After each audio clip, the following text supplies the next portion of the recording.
did it, Damwon did it. I feel like that it's just become a trend where people in scrims recognize the strength of it in lane, but if you can't build the leads, the Aphelios response seems to be a reliable answer for the LPL teams. Yeah, very, very good. You know, it's definitely a matchup that peaks with skill. Because Lucian Nami, Now I'm back. lower skilled Aphelios, Lulu's definitely Negative. You can rebuff that impression. There was a break in between games. Now we're back for draft, and I've timed my smoke break quite well. Let's go. And T1 still married to this Lucian Nami combo. His highest preference champion, the most dominating mid lane champion of recency here at Worlds as well, and it's going to be a run back. Oh boy. The Aphelios for hope and missing. Now, Kanavi, as far as these hovers for the Velvet, Is that Frank as the horse? one of the earliest adopters of this champion. He's been really bad about that today. It's one of his 3 world skins. He's bringing it back here. They let through the Still blue side T1, Jesus. JDG, I guess, really. Wait, we're damn near scaling this one back here. Only adjustment's been just Yagao on the Silas, and that should put Faker on. Is it on his? It's on his rise. Yeah, his rise is locked in. Faker's rise is okay. This is happening. Ultimate for Silas to steal away. Of course, there are uses to it, but in terms of lethality, it's definitely on the lower end.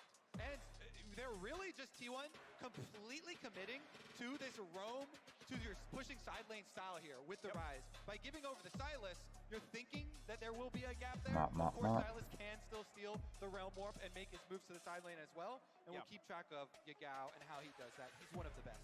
And this does fit Faker's trajectory as a player. The greatest of all time. He won 3 world championships in 4 years. And in those 4 years, it was like, well, it's because I'm dominating everyone else in the mid lane. He's setting historic highs in damage and laning prowess. Pure band out, Vi band out, Lee band out. For the next 5 years of his career, still excellent, still winning trophies, Diego. still in the world semifinals. What are the junglers that are left?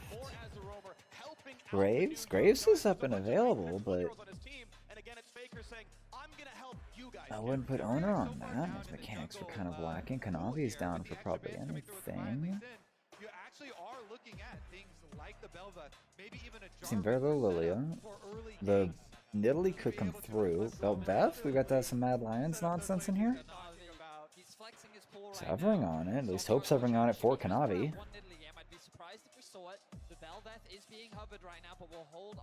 That's it. No, that's it. Belveth is in. Belveth is in. JDG pulling out the little weird picker right now.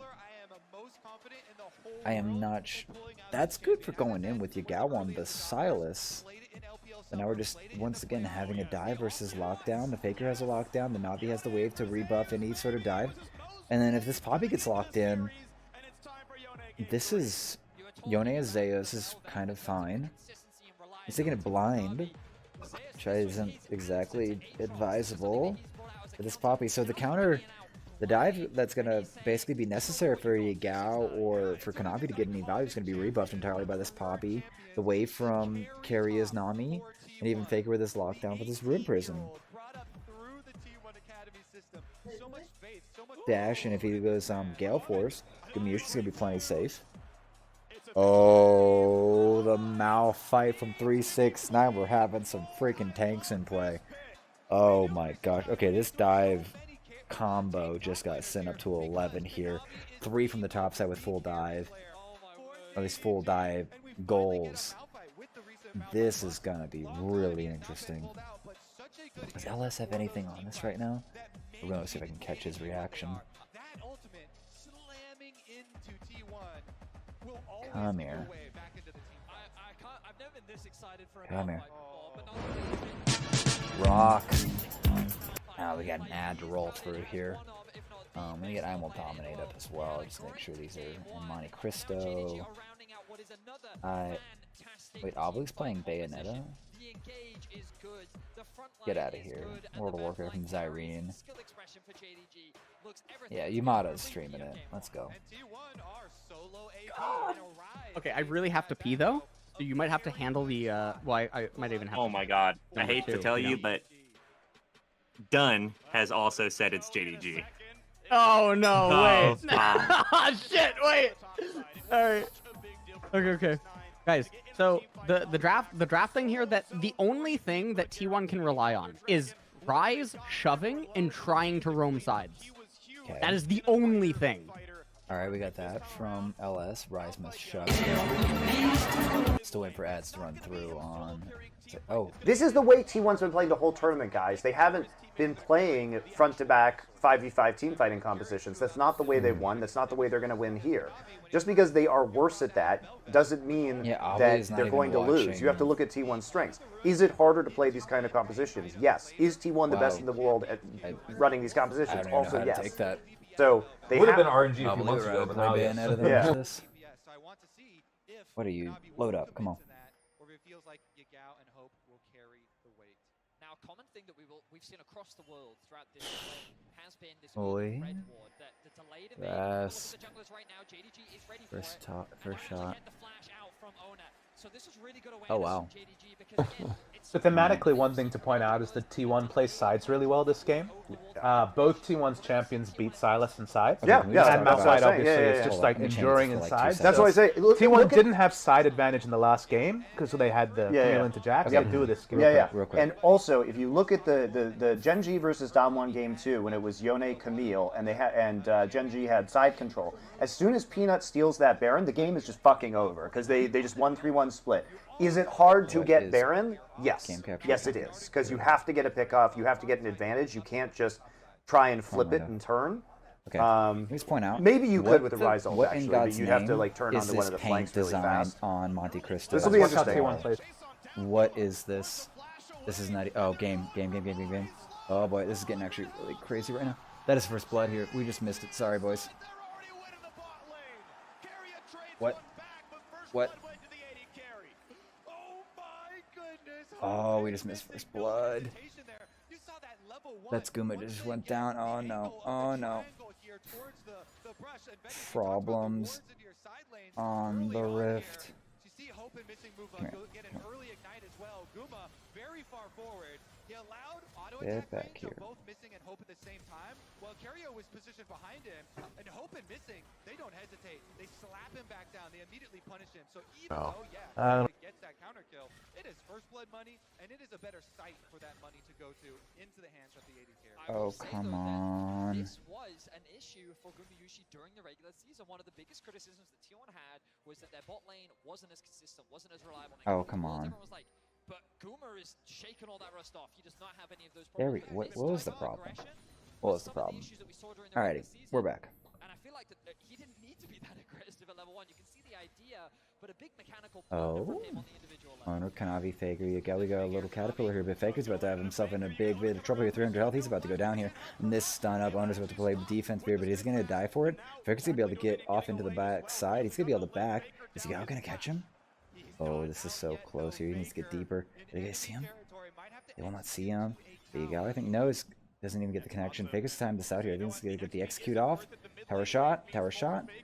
Okay. Execution secured. Yeah, good little bodyguard moment for Owner coming through to peel for Faker. That is good. Zeus is about to probably run this on 369. The armor advantage for the Malphite is real. Oh. Oh, Kanavi gets the crab here, but not Owner. He wants the fight. Alright, let's get back off. So double crab for the JDG jungler. So one of the things I was going to talk about was the biggest difference between Game 1 and Game 2 is that Faker, it's easier for him to get push on the Rise compared to on the Galio with the Talia. But again, we saw Yagao concede those early waves to set up for that level 3 gank. We didn't get to talk about it because of the early action bot line, but you've been highlighting it throughout the series, Kobe, and how Kanavi will consistently play through mid to unlock Yagao to burn those flashes so that he can then move around on the map. So now Faker's investment towards the bot side, ideally they look to stack up the wave, look to try and set up some sort of dive to the bot, especially without any flashes, now becomes a lot harder. Well, as we watch ourselves go back into the jungle, make sure to grab your exclusive Very Nasa's Much Wow emote from Prime Gaming by connecting your league account with your Prime account as well. Mid lane being attacked, pretty good damage out of Faker. That is good damage here. Faker putting himself into trouble here. You got him to 110 right now. No flash on Faker to actually play for him to secure the kill, so you guys plenty safe. Yep. He's not going to freeze it. He's going to clear it out. I kind of want to point out the kind of dream scenario This is going to set him up at least for the push, the wave to be right here. So yeah, he has frozen the wave and it's this position. You guys going to have to push this one up, and he's going to be kind of stuck in this really bad position for a minute. Honor could capitalize, but he's going to come on over to capitalize on it. Teleport forced after 369. Zeus can just walk this one back, but he's probably going to teleport back to keep the pressure up.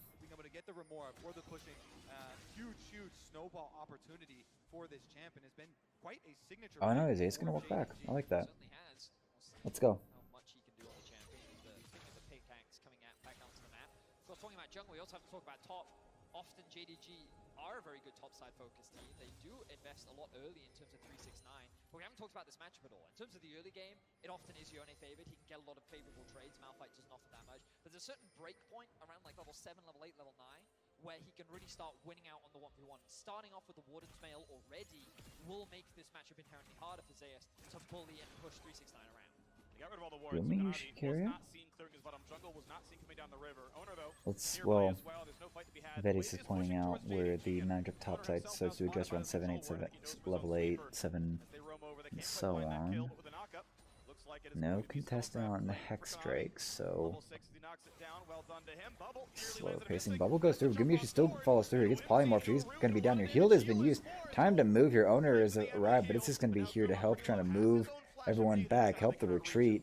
Hope is low as well, but the advantage, the aggression coming from JDG's side. Baker has arrived as well as Yagao. This is about to be a 4v4 nonsense. Knockup misses. Now we're trying to get himself away. So it's going to be just a pure denial situation.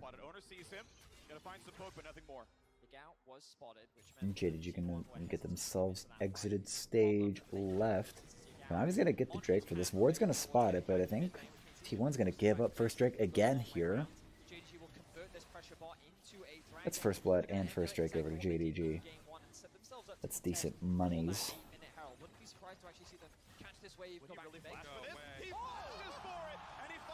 Oh, Owner. Oh boy. Gets the heal from the Nami, but no ult available. Owner's going to die for this, and I'm not sure if it's going to be worth it. Guma's going to have to run here. I don't think he's going to be able to do anything. Flashes over the pillar. Good. Good flash.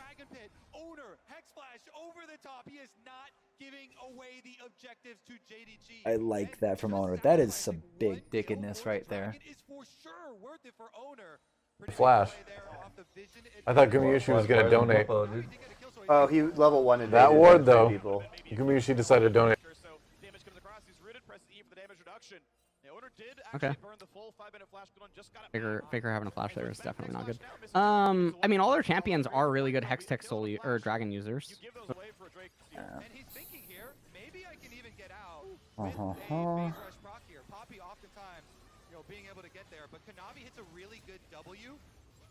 Everyone's gonna just be doing live streaming. I'm waiting for conversation to stop me. The downside of this means that Kanavi will have the advantage to immediately path back up. I don't think he's actually reset yet after that Drake. Yagao and the bot lane, as we discussed. JDG once again. JDG's kind of really set up for these early game advantages here. Getting first Drake, which they missed this time because Owner decided to, like, you know, big dick it. But now they're going to be able to get themselves first Herald. And frankly, that's still just too many advantages over in JDG's favor. This is like T1 keep putting themselves in a position where they have to play reaction this early on in the game. Good damage from Faker on the Yagao here. That's 2 chained up, overpowered shots. Recharging that timer on your ultimate form is so big, as well as giving you the extra pushing power. It does mean, though, look at Gumayusi. This Lucian has been able to stack up some CS there, push it all the way in on bottom side, and it has allowed him to get the early reset and head up towards top side to answer and collect this rest of the wave that is being pushed to his tower. What I think is really important to recognize in this early game is T1's game plan was to, as they tried to do in game 1, get a lead in the bot side of the map and leverage this bot lane 2v2 strength to secure early objectives, in particular this first Herald. But the fact that Gumyushi died at level 1 in the 2v2 and the skirmishes that we saw on the bot side of the map made it much harder to be able to rotate around and contest these neutrals.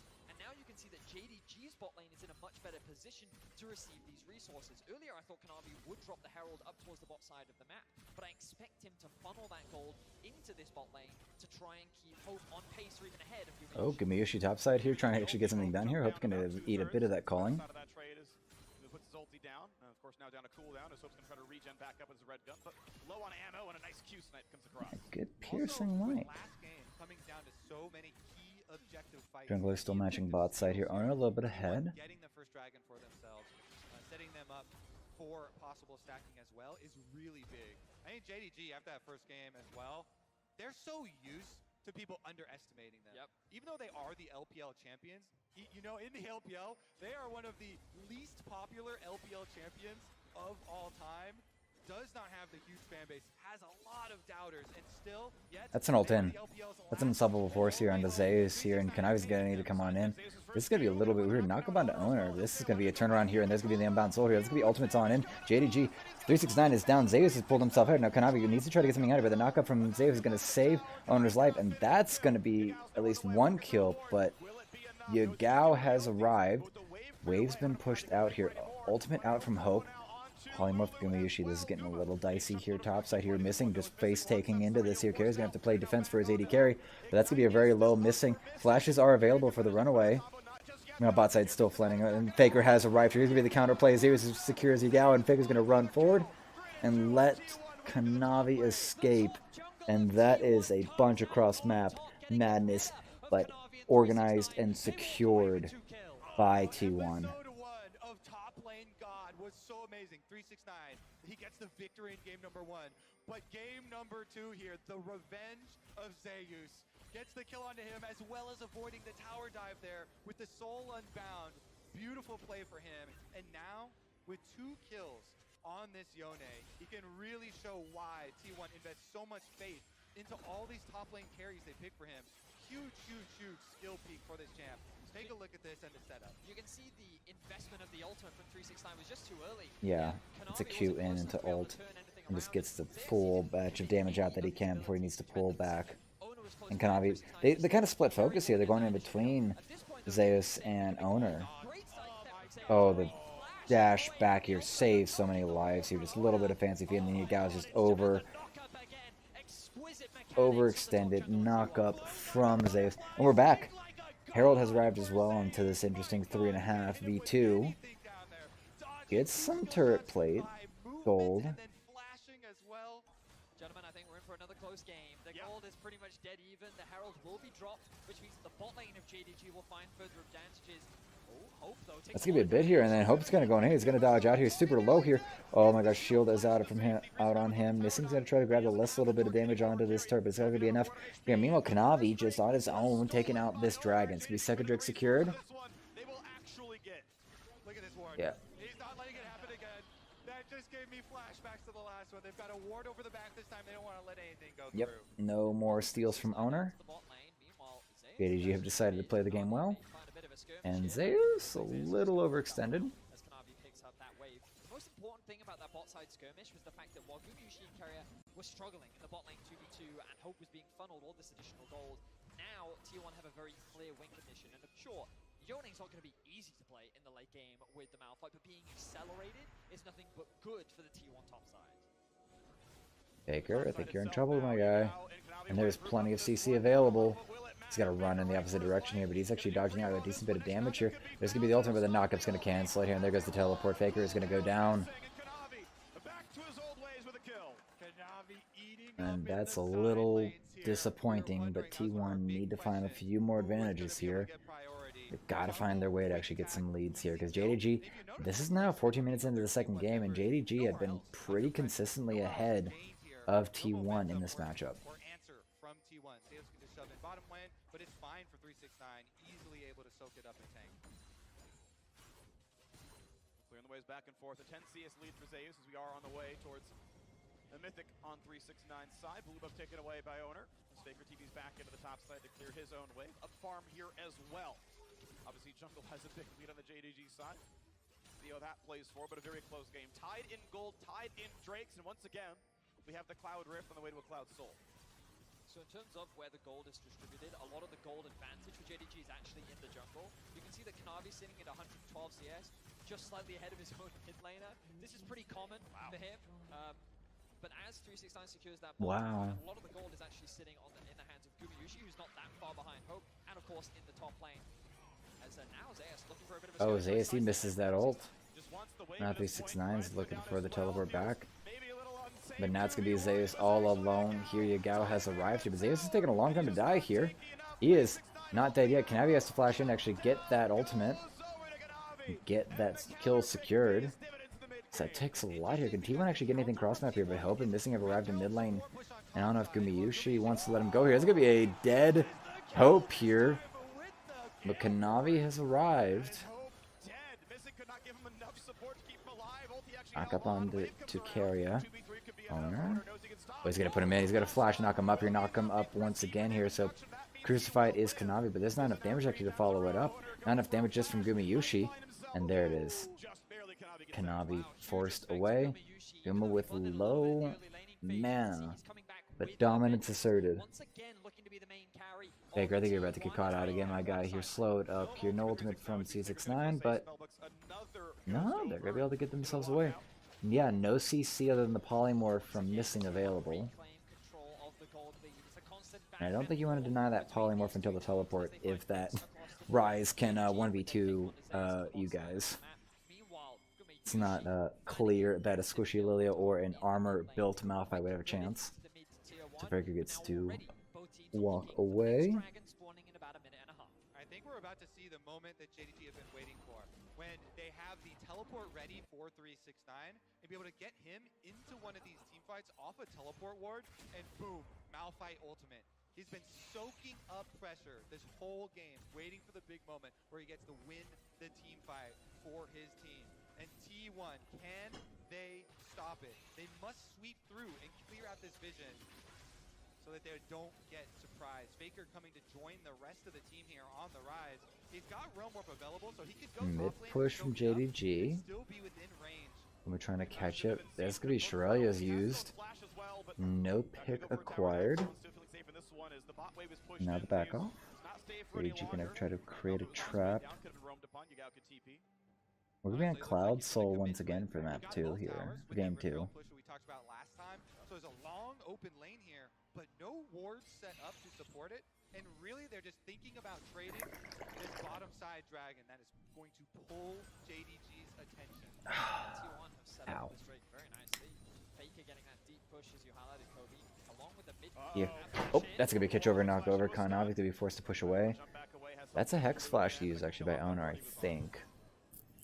Alrighty, dominance asserted by T1. They have control of River. Malphite sitting bot side. And that's gonna be a deep flank. Oh, that's two deep flank teleports here from 369 and Yagao. T1 might be a little bit surrounded here. Zeus is backing himself off. He's only over Tri-Brush. And that's gonna reassert dominance over the River for JDG.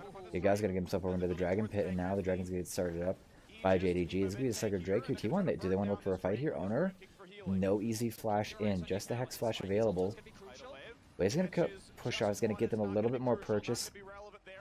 Yagao's used his ultimate, and that's not gonna do it here. Faker's backed off to mid lane. I don't think they're actually bothering with this here. Calling from Gumayushi. That's gonna be a 2 knockup here. Faker's over in mid lane. This is such a disconnected situation here. Yagao's gonna go over, trying to get Gumayushi, but Gumayushi on a sliver of health is gonna be able to run away here. Drake secured by Kanavi, but this is so disconnected. Like, why is Faker over clearing mid lane before they even engage here? Malphite is given free reign to find a knockup, find an opportunity.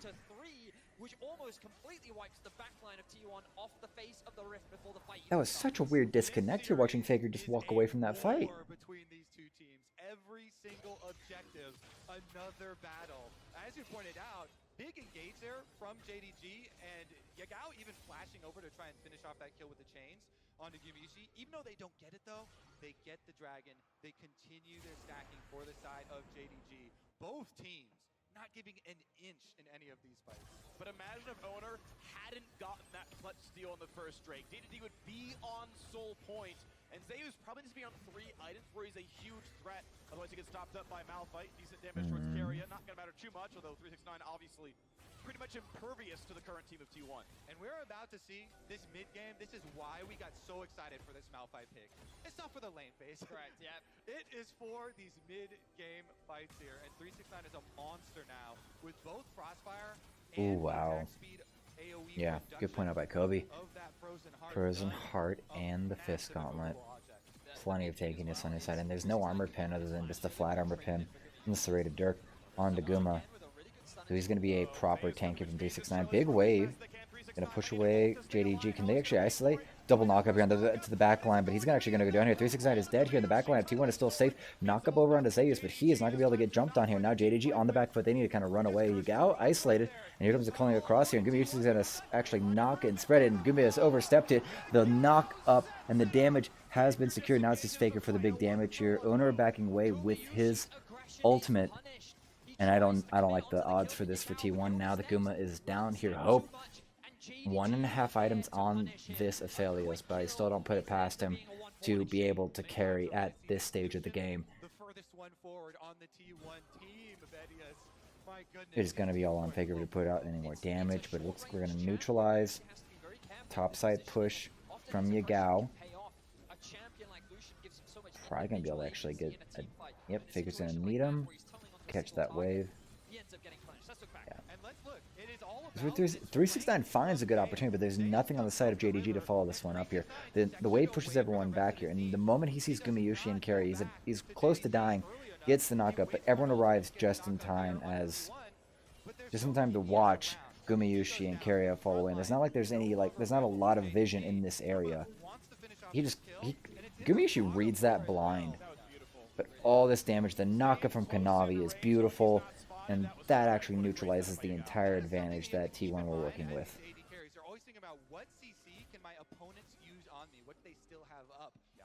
I really wish they had the name of the player right there to help everyone understand like who's playing right then and there. Oh, this flank. 369 does have unstoppable force. The ward is singing over there in the Raptor Pit. There's nothing really available right now. Baron's up, but we're still way too early for teams to feel like they can rush that. Not enough damage yet.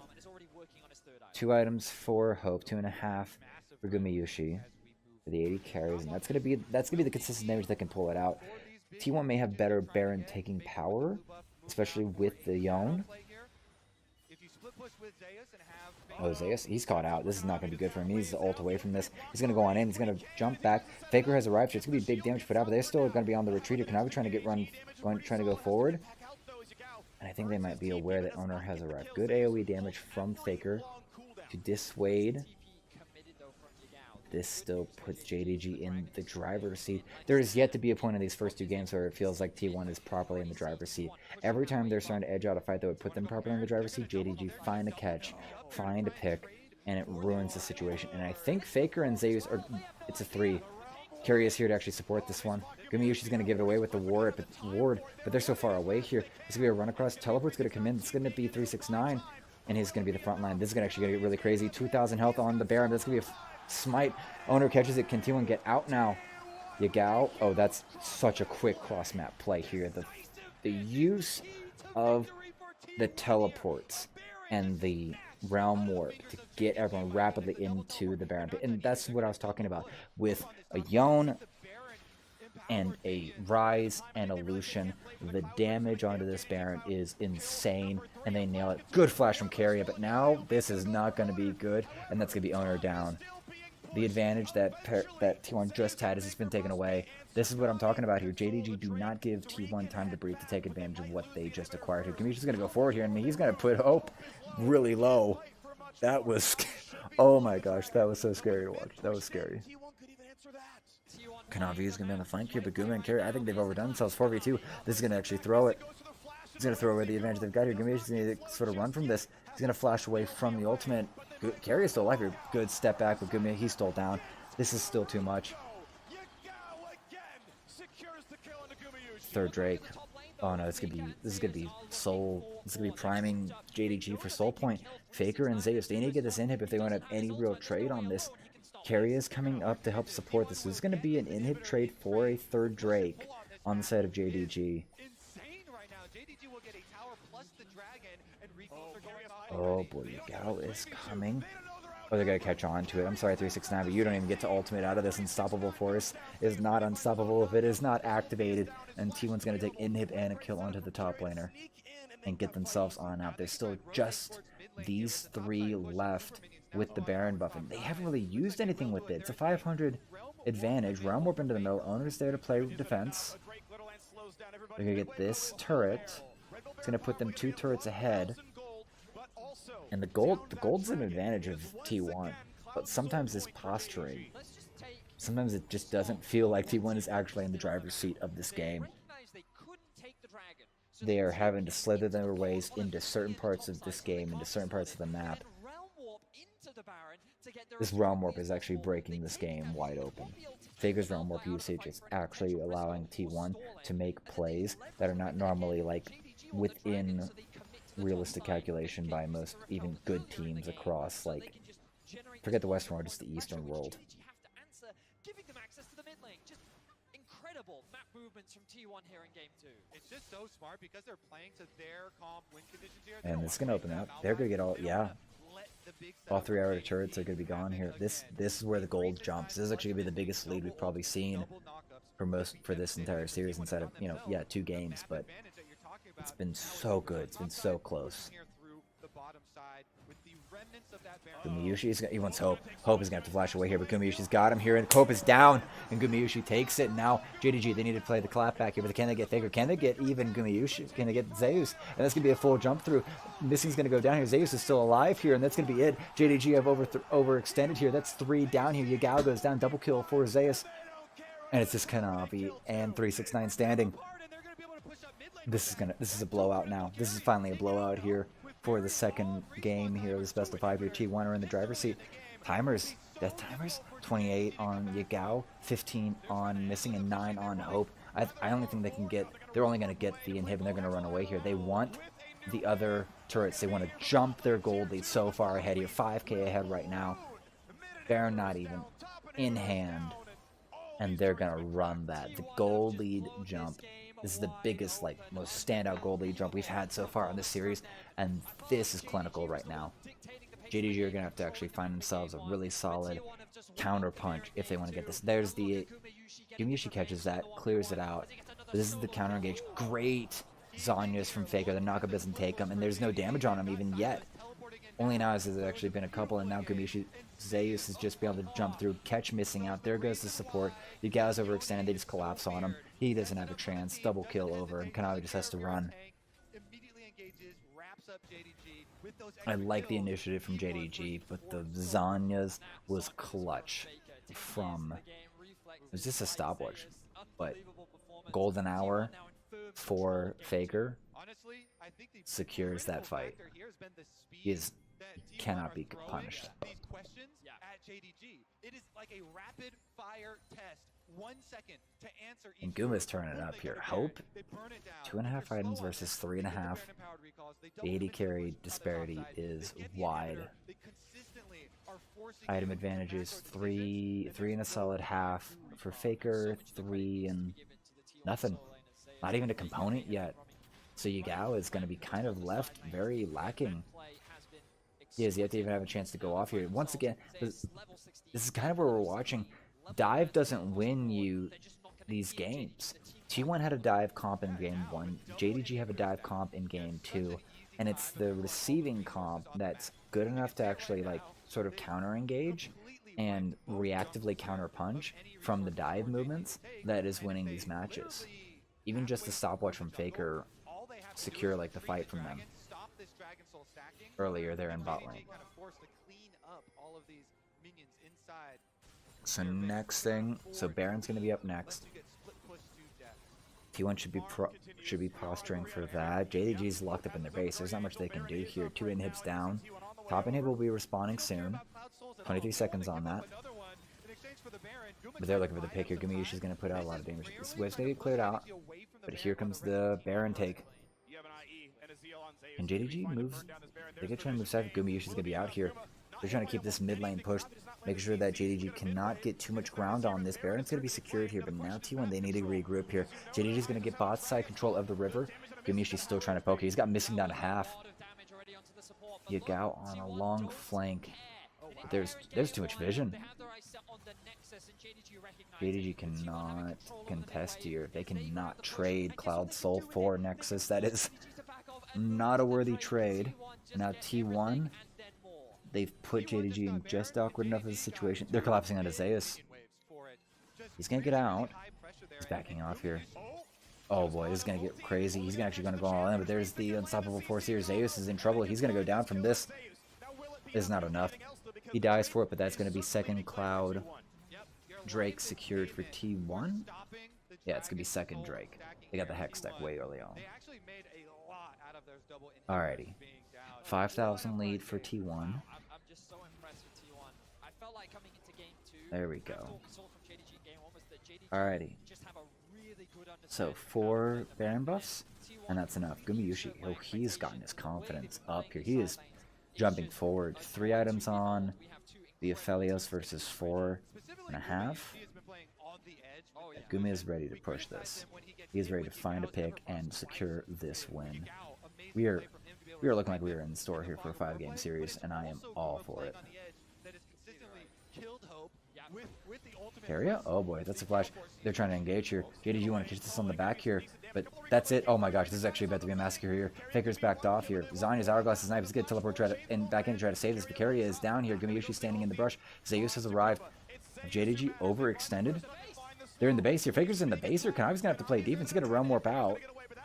For this fight, bots out here by the dragon. It's getting messy. And here comes Owner leading the charge here. Guma, everyone's still alive here. JDG, I thought they had actually caught T1 out here, but T1 were ready for an Owner is actually too tanky to go down here. Missing's going to die. And that is 2 left here. Hope and Kanavi to hold the base against 4 of T1.